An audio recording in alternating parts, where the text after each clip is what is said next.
परिवार की संस्कृति का सबसे ज़्यादा सम्मान करने की मानसिकता में भारतीय जनता पार्टी है, जिसने कोविड जैसी महामारी के समय अपने प्राणों की चिंता किए बिना अपने क्षेत्र से जुड़े एक एक परिवार के साथ अपने को पारिवारिक सदस्य मानते हुए सेवा के लिए प्रस्तुत रहा हो। भारतीय जनता पार्टी देश के लिए आज नहीं, जो भूतकाल बीत गया वो नहीं, भविष्य के लिए क्या बेटर होगा, ये सोच के निर्णय लेने वाला दल और सरकार है कि कोई छेड़ेगा तो अगला चौराहा नहीं पाएगा। जी, किसी प्रदेश का मुख्यमंत्री जब ऐसी लाइन बोलता है तो हम क्या बोले। नमस्कार, आप देख रहे हैं कबीर न्यूज़। मैं हूं आपके साथ जितेंद्र कमल। हमारी हाले कानपुर की यात्रा अब कल्याणपुर आ गई है। कल्याणपुर विधानसभा में हम लोग इस समय बैठे हुए हैं और जो हमारे साथ आज मेहमान हैं वो और उनका पूरा परिवार कानपुर में सशक्त राजनीति के हस्ताक्षर हैं। आप कल्याणपुर विधानसभा से लगातार दूसरी बार विधायक चुन के आई हैं। नाम है आपका नीलिमा कटियार जी। जी मैम, स्वागत है आपका। नमस्कार। नमस्कार। लगातार आपसे प्रयास चल रहा था बात करने का मैम, और आज समय दिया आपने, बहुत बहुत शुक्रिया। थोड़ा सा विस्तार से हम लोग बात करेंगे इस पे। पहले आपके बारे में बात कर लेते हैं, फिर आगे राजनीतिक करियर में, फिर अभी जो चुनाव हो रहा है उस पर बात करते हैं। तो जब हम आपके बारे में सुनते हैं और लोगों से भी जानते हैं तो एक बहुत किस्सा बहुत प्रचलित है आपका। वो ये है कि आप अपनी माता जी के साथ, जो आप प्रेमलता जी के साथ, जो 5 बार विधायक रही हैं, 3 बार मंत्री रह चुकी हैं, आपातकाल के दौर में आप उनके साथ 7 महीने जेल में रही थी। इसके बारे में थोड़ा सा मैम बताएं। ये एक किसी भी महिला के लिए एक प्राउड मोमेंट है उस दौर का, और आज भी अगर कोई सीखेगा तो आपसे सीख सकता है कि उस दौर से लेकर आज तक की राजनीतिक करियर में उतार चढ़ाव कैसे होते हैं। देखिए, इसको मैं एक बहुत बड़ा ईश्वरीय योगदान मानती हूँ कि जिस कोख से मैंने जन्म लिया, उन्होंने एक ऐसे समय पर मातृशक्ति होने का जो उस समय का संघर्ष था, और उसमें उन्होंने एक बहुत प्रखरता, मुखरता और साहस के साथ वो काम किया। और ऐसे समय पर उन्होंने जब ये चुनौती आई कि बच्चों का क्या होगा, और मेरा जो हिसाब किताब था तो भाई बहन और भी थे, लेकिन थोड़ी हाँ वो पहले थे, लेकिन वो शांत स्वभाव के थे। हम थोड़े चंचल ज़्यादा थे, बोलते ज़्यादा थे, घर में समस्या क्रिएट ज़्यादा करते थे। तो ये हुआ कि ये माँ के पास वहीं ठीक है। तो ऐसा करके उस एज में 3 साल की उम्र रही होगी आसपास, ऐसी एज थी, और उस समय उनके साथ रहना हुआ। तो बड़ी हल्की हल्की धुंधली धुंधली यादें आती थी। आज ही अभी इसी कार्यालय में रामदेव जी आए थे।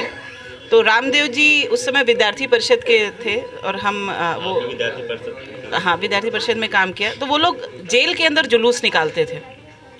जो कपड़े इधर उधर पड़े रहते थे उन्हीं को मिट्टी का तेल कहीं से अरेंज करके और बांस में बांध के मशाल जुलूस निकालते थे। जो इमरजेंसी के अंदर लोग अंदर निरुद्ध थे मीसा के अंदर, तो मशाल जुलूस निकालते थे। तो हमको क्या करती थी माँ, कपड़े पहना के सुबेरे ही वो पुरुष वाली बैरक में, हम एकदम खिलौना, सब जैसे टॉकेटिव बच्चे होते हैं, बहुत बात करते थे। तो सबके लिए समय पास करने के साधन थे, सब बात करते थे, हम सबसे क्वेश्चन आंसर यही सब चलता था। और जब वो मशाल जुलूस निकालते थे तो उनके कंधे पर बैठते थे हम, तो ऐसे सर पकड़ के बैठते थे, और वो लोग मशाल जुलूस निकालते थे, नीचे पुलिस वाले डंडे चलाते थे। तो वो डंडे मारते थे तो चिल्लाते थे उस समय। तो वो लपटें मशाल की, वो संघर्ष, वो अत्याचार, वो सारा कुछ मस्तिष्क में जैसे किसी के एकदम बस गया। उस समय की वो लपटें याद आती थी। और जब वहाँ से घर आए तो मम्मी से हमेशा कहते थे कि वहीं वापस चलो क्योंकि वहाँ बहुत सारे लोग ऐसे रहते थे। तो बहुत सारी स्मृतियाँ हैं। एक कुसुमा 9 करके डकैत थी, वो ये जो राजनीतिक बंदी होते थे वो उनके साथ, माँ के साथ थी। तो उसकी भी बड़ी कहानियाँ थी। लोग आते थे माँ के पास कि इसका जीवन खराब हो रहा है, इस बचपन में इसके दिमाग में ये सब चीज़ें जा रही हैं, आप लिख दीजिए, साइन कर दीजिए, तो इसका जीवन क्यों ख़राब कर रही हो अपने साथ साथ। तो लेकिन वो उस समय से जो साहस का और दृढ़ निश्चय का जो निर्णय किया उस पर, और वो डिगी नहीं, और उस करके इतना लंबा समय 5 बार विधायक बनी हो, आपको भी 2 बार तो ये कहेंगे कि कुछ सामान्य रूप से जो लड़कियों का स्वभाव रहता है, उससे अलग स्वभाव का बीजारोपण वहाँ से पड़ा, इसको कहा जा सकता है। समाज का वो चिंतन, लड़ने का जज्बा, समाज का चिंतन, कुछ घर परिवार के अलग भी जीवन, और उस जीवन के अंदर माँ को, जो माँ पहली गुरु होती है, प्रेरणा होती है, और वो माँ इतनी प्रखर प्रेरणा उस समय उपस्थित हो जाए, तो वो मानस पटल पर अंकित हो गया कि जीवन और दुनिया केवल इतनी नहीं है। जैसे हम लोगों के परिवारों में सामान्य रूप से जो सिखाया जाता है बेटियों को, तो ये उसी समय से संस्कारित हो गया कि जीवन और दुनिया इतनी नहीं है, बड़ी है, और हमें सारे परिप्रेक्ष्य में सोचना होता है और अपनी सक्रिय भूमिका, निर्णायक भूमिका, जो आज महिलाओं के लिए, मातृशक्ति के लिए बात हो रही है कि केवल योगदान और केवल सहभागिता नहीं, सम्मानीय मोदी जी के नेतृत्व में, माननीय योगी जी के नेतृत्व में जो पृष्ठभूमि महिलाओं के लिए, बेटियों के लिए बन रही है कि निर्णायक स्थानों पर वो कहाँ पर बैठ रही हैं, निर्णय करने की स्थिति में वो आ रही कि नहीं। मैंने उस समय माँ को देखा है, उस मस्तिष्क के साथ, उस प्रखरता के साथ। तो ये बिल्कुल निश्चित रूप से कहा जा सकता है कि ये सब चीज़ें बच्चों के संस्कार में आती हैं, तो वो दिखती हैं जीवन में। वो दिख भी रहा है। मैं काफ़ी देर से कार्यालय में हूँ और आपका जो आचार व्यवहार दिख रहा है लोगों के साथ, मुझे लग रहा है कि नहीं है, वो सौम्यता है आपके अंदर। मैम, अभी हम लोग बात जब किए थे तो आप मैनपुरी में थी, थोड़ा सा आते हैं राजनीति में, आते हैं, मैनपुरी में थी आप, और मैनपुरी में तो बिल्कुल परिवार एक हो गया या परिवारवाद हो गया और आपके हाथ से सीट निकल गई। क्या कहना चाह रही हैं? गए थे वहाँ पे, सारे विधायक लगे वहाँ पे, कैसे उलटफेर हुआ कुछ? देखिए, किला नहीं ढा पाया। हाँ, जैसे इसको ये कहेंगे कि हम जैसे सारे चुनाव लड़ते हैं, माने हम भारतीय जनता पार्टी किसी भी चुनाव को छोटा और कमतर करके चयन प्रक्रिया को नहीं आंकते। जहाँ कहीं भी लोकशाही के अंदर लोकमत आने की स्थिति होती है, वहाँ क्यों ना भारतीय जनता पार्टी हो, और वो कोई भी स्थान हो, कैसी भी परिस्थिति हो, हम अपनी पूरी सामर्थ्य के साथ और कार्यकर्ता भाव के साथ, माने हमारा जो कैंडिडेट हो वो भी कार्यकर्ता भाव से जनित हो, ये हमारा पहला प्रयास होता है। कहीं कहीं ऐसी भी परिस्थितियां बनती हैं कि वो जो उस सीट पर हुआ शाके, हाँ, तो ऐसा भी होता है, वो अलग परिस्थितियां हैं, लेकिन प्रयास रहता है कि कार्यकर्ता भाव चयन की प्रक्रिया में जो नामांकन कर रहा है उससे कार्यकर्ता प्रेरित हो, और हम पूरी अपनी ताकत लगाकर और उस चुनाव को लड़ें, और जिस चुनाव की जितनी ताकत की आवश्यकता है, जितने उसकी रणनीति की आवश्यकता है, उन सारी नीतियों को लगाकर लड़ें, और उसी तरह से वो चुनाव लड़ा गया है। माननीय प्रदेश अध्यक्ष जी का स्टेटमेंट आया है कि हम इस पूरी प्रक्रिया को सांगठनिक तौर पर, प्रशासनिक तौर पर, चक्रव्यूह और उसको भेदने के तौर पर इन सारी परिस्थितियों का आंकलन और इसकी समीक्षा करेंगे। न सिर्फ मैनपुरी सीट की माननीय प्रदेश अध्यक्ष जी ने कहा है कि हम समीक्षा करेंगे, हम अपनी रामपुर सीट की भी समीक्षा करेंगे जो हमने जीती है। माने अब रामपुर का किला तो ढा दिया। हाँ, नहीं, अब हम इसको कह सकते हैं कि भारतीय जनता पार्टी अपने हर एक कदम को बहुत सधे तरीके से, व्यवस्थित प्रकार से, पूरी ताकत के साथ रख रही है, और उस कदम के परिणामों की भी समीक्षा कर रही है, जो बेहतरीन संगठन की पहचान होती है। मैम, तो कुछ क्वेश्चन कटु भी रहेंगे। जब मैं ग्राउंड में जाता हूँ और मैं भाजपा के नेताओं की भाषा शैली देखता हूँ, वाक्य देखता हूँ, उनके क्या शब्द यूज होते हैं, तो सबसे ज़्यादा वहाँ पे एक शब्द यूज होता है परिवारवाद, और वहाँ पे फिर आपकी जिक्र ज़रूर होता है कि जब आप किसी पे भी, खासकर समाजवादी पार्टी पे आरोप लगाते हैं कि ये परिवारवाद से पीड़ित हैं, ये परिवारवाद पे हावी रहते हैं, आप पीड़ित इस शब्द भी यूज करते हैं, हावी भी, वहाँ परिवार का ही वर्चस्व है। तो आपके विषय में क्या कहा जाए? आपको माँ जो ये राजनीतिक विरासत मिली है वो माता जी से मिली हुई है, आप परिवारवाद के दायरे में फिर बाहर हैं? देखिए, भारतीय जनता पार्टी जो अर्धनारीश्वर स्वरूप को स्वीकारती है, परिवार की संस्कृति का सबसे ज़्यादा सम्मान करने की मानसिकता में भारतीय जनता पार्टी है। परिवार का सम्मान है, परिवार का सम्मान है, परिवार का स्थान है, लेकिन वाद अगर कोई भारतीय जनता पार्टी में है तो वो राष्ट्रवाद है। नीलिमा कटियार जिनके बारे में आप बात कर रहे हैं कि परिवारवाद की श्रेणी में वो आती हैं कि नहीं आती हैं, मेरे मन में हमेशा ये बात रही कि एक कार्यकर्ता के तौर पर, कार्यकर्ता के नाते काम करते हुए, चाहे राष्ट्र सेविका समिति हो, चाहे विद्यार्थी परिषद हो, चाहे भारतीय जनता पार्टी युवा मोर्चा हो, चाहे भारतीय जनता पार्टी के नीचे से काम करके ऊपर तक जाने की प्रक्रिया हो, और काम करने के समय समर्पण, निष्ठा 100% देने की हर एक दायित्व के साथ वो भूमिका हो, उन सारी भूमिकाओं के अंदर, उसकी परफॉर्मेंस के अंदर 1% भी मिलावट माने वो मानसिकता में या काम में या समर्पण में वो चीज़ कहीं से भी नहीं आई कि एक ये मुझे बैग मिल रहा है और उस बैग के साथ हम काम कर रहे हैं।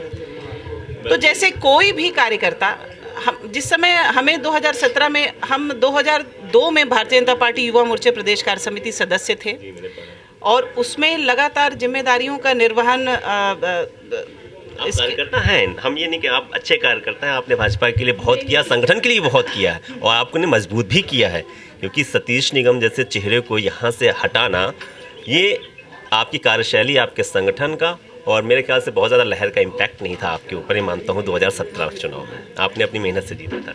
लेकिन क्या ये चीज़ जो परिवारवाद है, जैसे आपने कहा आप समर्पण के साथ और सारी तरह से आप उसको अपना निर्वहन करती हैं, देश प्रेम, राष्ट्र प्रेम, सारी चीज़ें, तो ये उन लोगों के लिए भी तो है, वो भी तो कर सकते हैं, वो लोग भी तो करते होंगे देश प्रेम, राष्ट्र प्रेम, उसकी परिभाषा उनके लिए तो अलग नहीं होगी ना। ये मैंने पहले ही वैसे एक तो सबसे पहले एक क्लियर कर लीजिए कि 2017 के अंदर कोई मैंने सतीश निगम जी को नहीं, ऐसा नहीं होता भी नहीं है, कहीं भी नहीं होता। और विशेषकर नहीं और इसलिए और कि कैडर बेस्ड मिशन मोड पर काम करने वाले राजनीतिक दल के लिए तो बिल्कुल ये बात नहीं कह सकते। हम पन्ना प्रमुख और बूथ अध्यक्ष और इस तरह से एक चुनाव के परिणाम के बाद दूसरे चुनाव की तैयारी में जुट जाते हैं। इसलिए एक एक कार्यकर्ता, और जिस प्रकार का माहौल कल्याणपुर विधानसभा के अंदर अराजकता का, गुंडई का, दबंगई का, कब्जे का बन गया था, 6 महीने हम सर नहीं उठा पाए थे, इतनी फाइलें मेज पर जमा थी, कई लोग मिसिंग थे यंग। तो यहाँ ये सब स्थितियाँ थी, ये स्थितियाँ कारण थी, और वैचारिक प्रतिबद्धता से बंधा हुआ कल्याणपुर विधानसभा का एक एक कार्यकर्ता वो व्याकुल था, क्योंकि जिस सुरक्षित वातावरण के अंदर 2012 से पहले ये विधानसभा थी, उसी परिवेश में लाने के लिए कल्याणपुर विधानसभा का एक एक भारतीय जनता पार्टी का कार्यकर्ता प्रतिबद्ध था, और उसी संकल्प को उसने 2017 के अंदर पूरा किया, और इसलिए भारतीय जनता पार्टी 2017 के अंदर वापस आई है। और जो परिवारवाद है, परिवारवाद ये होता है कि कोई ऑस्ट्रेलिया में पढ़ता हो और ऑस्ट्रेलिया से पढ़कर आए और 2 साल के अंदर मुख्यमंत्री बन जाए उत्तर प्रदेश का, ये परिवारवाद है। कोई इटली में रहता हो और इटली से लौट के 2 साल बाद नहीं बने। एक सेकेंड, मेरी बात पूरी आ जाए। मेरी बात राजनीतिक चेहरे के रूप में मैं बात कर रही हूँ। उत्तर प्रदेश की जनता उनकी चुनाव के दौरान सभाओं और रैलियों से उनसे परिचित हुई है। संघर्षों से 2 साल, संघर्षों से 2 साल, ये वाद है, ये वाद है, ये सीधे। और उत्तर प्रदेश के सबसे व्यवस्था के मुख्य पद पर आरूढ़ हो जाए, और केवल उसी कारण से यहाँ 20 साल से कल्याणपुर विधानसभा के एक एक परिवार से पारिवारिक संबंध है, एक एक परिवार से 20 साल हो गए। आप इसको एक जगह पर कैसे रख सकते हैं? चलिए मैम, ठीक है। 2022 का जब चुनाव आया तो हलचल ये उठी कि शायद आपकी टिकट कट रही है। काफ़ी लोगों के नाम थे, उसमें आपका भी नाम था, और आपको शायद भोगनीपुर शिफ्ट किया जा रहा है। वजह ये बताई जा रही थी कि आपने जनता के साथ संवाद नहीं स्थापित किया, और जनता से आप मिल नहीं रही थी, वहाँ पे जा नहीं रही थी, और विकास धरातल पे जो बोला गया वो बिल्कुल भी नहीं था। लेकिन इसके बाद आपकी टिकट बचती है, आप यहाँ से टिकट पाती हैं। फिर वजह बताई जाती है कि स्वामी प्रसाद मौर्य जी वाला वो जो सभी शिफ्ट हो गए थे जाके वहाँ पे, तो अपने अपने चेहरे पे फिर से उन्होंने दांव लगाया। तो वर्तमान में 2022 में ऐसा क्या आपने मिरेकल किया जब सारी धाराएं आपके विपरीत में थीं? लोग कह रहे थे, मैं ग्राउंड रिपोर्टिंग कर रहा था, वहाँ पे लोग कह रहे थे कि नहीं, इस बार तो आप 20 से 25 हज़ार वोट से हारेंगी। मैं बता रहा हूँ, लेकिन ऐसा क्या किया आपने कि आप 2022 में फिर काबिज हुई? मेरा एक पॉलिटिकली सिद्धांत रहा है कि शायद अगर इन सारे प्रश्नों के मैं उत्तर नहीं देती। हाँ, तो मतलब शायद कुछ अगर डेफिनेट हो तो प्लीज पूछे। डेफिनेट यही पूछ रहा हूँ कि आपने ऐसा क्या किया कि जनता के बीच जब आप गईं, ऐसी कौन सी योजना लेके गईं, या ये योगी मैजिक या मोदी मैजिक चला, या ये मेट्रो चली, कि इस वजह से आप फिर से एक बार ताज लगा है यहाँ पे आपके? देखिए ऐसा है,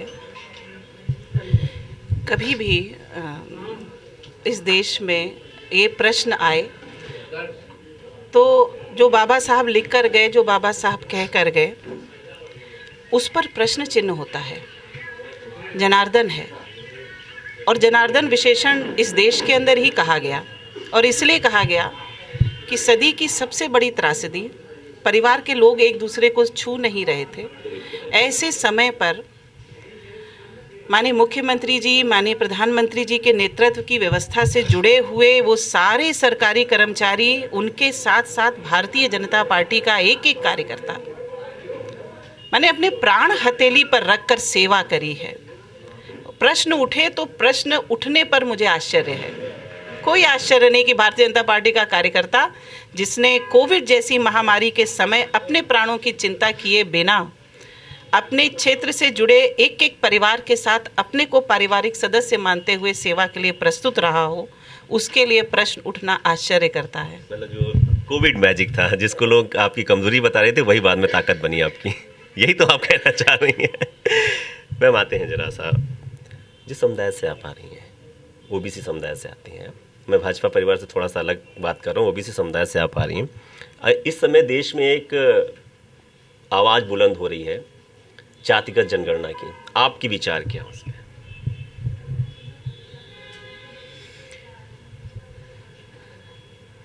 देखिए, इस देश के अंदर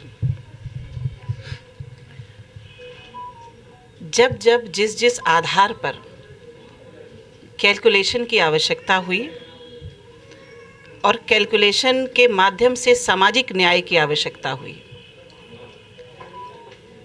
वो कैलकुलेशन, वो आवाज़, वो सामाजिक न्याय, वो भारतीय जनता पार्टी ने भारत के जनमानस के आवश्यकता के अनुरूप, जो उनकी आवश्यकता थी, पॉलिटिकल आवाज़ को नहीं, पॉलिटिकल लीडरशिप डेवलप करने के लिए जाति को एकदम इंस्टेंट मसाला जैसा इस्तेमाल करना, पॉलिटिकल फेवर ले लेना और समाज को चोट पहुंचा करके अलग हो जाना। भारतीय जनता पार्टी देश के लिए आज नहीं, जो भूतकाल बीत गया वो नहीं, भविष्य के लिए क्या बेटर होगा, ये सोच के निर्णय लेने वाला दल और सरकार है। आप देखिए कि 70 साल देश की स्वतंत्रता को हो गए, तमाम आंदोलन तमाम प्रकार के इस देश के अंदर उठे, लेकिन देश में पहली बार आर्थिक आधार पर 10% रिजर्वेशन लोगों को मिलना चाहिए। ये निर्णय लेने वाली सरकार और दल अगर कोई, वो यही हुआ जब हुआ। हमारा जो पिछड़ा वर्ग आयोग है, पिछड़ा वर्ग के लिए अलग व्यवस्थाएं, पिछड़े वर्ग के लिए सोचना, पिछड़े वर्ग को विशेष दर्जा देना, ये लोगों ने तमाम तरह तरह के शब्द बनाकर अपने लिए एक वोट बैंक का तैयार करना कि हम आपकी बात कर रहे हैं, हम आपकी लीडरशिप कर रहे हैं, हम आपकी लीडरशिप को उभारने की, आपकी बात को ले जाने का देश के पटल पर काम कर रहे हैं। लेकिन पिछड़े वर्ग आयोग को संवैधानिक दर्जा देकर उस दंतविहीन व्यवस्था को पूरी उसकी मजबूत दांतों के साथ देने का काम अगर किसी ने किया तो वो भारतीय जनता पार्टी ने किया। और पिछड़े वर्ग आयोग को संवैधानिक दर्जा देते ही हमने पूरे के पूरे पिछड़े वर्ग को जो न्याय की गुहार लगा रहा था, उसको एक इतना ज़बरदस्त ताकतवर फोरम दिया है कि वो जाकर अपनी बात करके अपनी अपने समाज से जुड़े हुए मुद्दों को वो ठीक प्रकार से व्यवस्थित प्रकार के रख करके और न्याय पा सकता है। वो एक ऐसा स्थान था और वो कोई भी कर सकता था और किसी को भी कर देना चाहिए था, लेकिन किया तो वो भारतीय जनता पार्टी ने किया। लेकिन एक चीज़ और है मैम, उसमें कहा गया है कि 8 लाख तक का व्यक्ति EWS का पात्र है, लेकिन यही ओबीसी अगर 8 लाख तक पहुंचता है तो क्रीमी लेयर में चला जाता है मैम। ये किस तरह का बैलेंस बनाए रखें? देखिए, ये कोशिश ये है कि पिछड़े वर्ग का एक एक व्यक्ति कहीं वो पीछे खड़ा है, मेरी बात पूरी हो जाने दे प्लीज़। वो पिछड़े वर्ग का व्यक्ति जो झोपड़पट्टी में कहीं खड़ा है और क्योंकि पिछड़ा वर्ग का जो परसेंटेज है इस देश के अंदर वो बड़ा परसेंटेज है, बड़ा हिस्सा है हमारा, और वो एक एक पिछड़े वर्ग के व्यक्ति के पास ये जो संवैधानिक राहत पहुंच रही है वो पहुंच के ही पहुंचे, इसलिए ये क्रीमी लेयर की व्यवस्था है। माने एक वर्ग जो राहत पा जाए, फिर इसके बाद दूसरी लेयर जिसको राहत पानी है वो पहली लेयर बाधा ना बने, सुगम उसके नीचे से रास्ता बने और पीछे जो खड़ा व्यक्ति है उस तक राहत पहुंचे, इसलिए ये व्यवस्था है। अच्छा, इसलिए व्यवस्था। ठीक है मैम, अब आते हैं नगर निगम के चुनाव पे आ जाते हैं। 17 वार्ड है शायद आप में, तो क्या तैयारियां चल रही हैं? 17 से तो क्या तैयारियां चल रही हैं इसकी, और लगभग 17 वार्ड में आप के वार्ड कितने रहेंगे, भाजपा के वार्ड कितने जीत के आएंगे? देखिए, जिस तरह से कानपुर की सूरत बदली है, हम सोच भी नहीं सकते थे। जैसे पहाड़ हमने देखे हैं कानपुर के अंदर कूड़े के, उन सारे पहाड़ों को, और हम जिस वजह से पहचाने जाते हैं माँ गंगा, अगर गंगा बैराज पर गंगा जल की पिपियाँ बिकने लगें तो ये हम देख रहे हैं, अपने बचपन का याद है। नहीं, मेरी बात पूरी हो जाने दें प्लीज़। हम ये याद करें कि 2014 से पहले हमारा कंपैरिजन ये है। बहुत अच्छी बात है, काम हो रहा है इसलिए काम पर प्रश्न उठ रहे हैं, काम हो रहा है इसलिए काम पर प्रश्न उठ रहे हैं। कल्पना तो हम ये करें कि 1947 के बाद 2014 एक लंबा कालखंड है, ये प्रश्न कहाँ थे? आज प्रश्न उठ रहे हैं, प्रश्नों के उत्तर आ रहे हैं, कुछ सवालों के जवाब हैं, कुछ सवालों के जवाब बाकी हैं, और काम के प्रोसेस में, पढ़ाई के प्रोसेस में ऐसा ही होता है। लेकिन हम ये देख रहे हैं कि ऐसे उसमें जो जलीय जंतु हैं वो दिखाई देने लगे हैं। हमारा जो इंडेक्स, वाटर इंडेक्स है, वो लगातार इम्प्रूव हो रहा है। अभी और इम्प्रूव होने की आवश्यकता है, और अभी लोगों को और जागरूक होने की आवश्यकता है। अभी इंडस्ट्रियलाइजेशन में हमने ही आकर इतनी ज़्यादा जो जल शोधन की प्रक्रिया है, ये सारी लेदर फैक्ट्रीज़ के अंदर जो मशीन है उसको सब्सिडाइज, मैंने 70% सब्सिडी उत्तर प्रदेश सरकार ने दी, केंद्र सरकार ने, मतलब ये सब चीज़ें हमारे इंटेंशन को दिखाती हैं, हमारे कमिटमेंट को दिखाती हैं, ये सारे हैं और वो देख रहे हैं। और जो हमने पहली बात कही कि हम भूल गए थे, बहुत बचपन में देखा था, बीच का जो सारा जीवन था वो, मतलब क्या कहें उसको, कुंभ हम देख रहे हैं, और आने वाला 25 का कुंभ हम देखेंगे।